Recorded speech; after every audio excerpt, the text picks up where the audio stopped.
तारीख जे वक़्त के उतलाए ॾिसंदासीं त असां सिंध जी महिमान नवाज़ी रुता मुल्क मशहूर रही है ऐं असांजी सौद मुताबिक़ त महिमान अल्लाह जी रहमत हूंदा महिमान जी ख़िदमत करण इबादत आहे।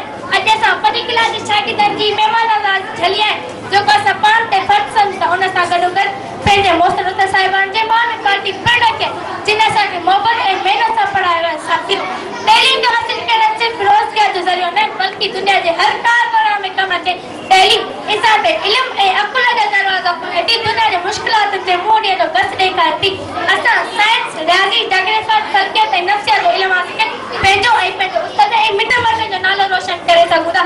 साथियो, असां केतिरा ई इल्म हासिल कयूं, केतिरे उस्तादनि वटि तइलीम हासिल कयूं, पर असां पंहिंजे पुराणे उस्तादनि खे विसारणु न घुरिजे जिन बुनियादी तइलीम ई असांखे उन जे क़ाबिल कयो जो असां ज़िंदगी में कामयाब इंसान बणे थी।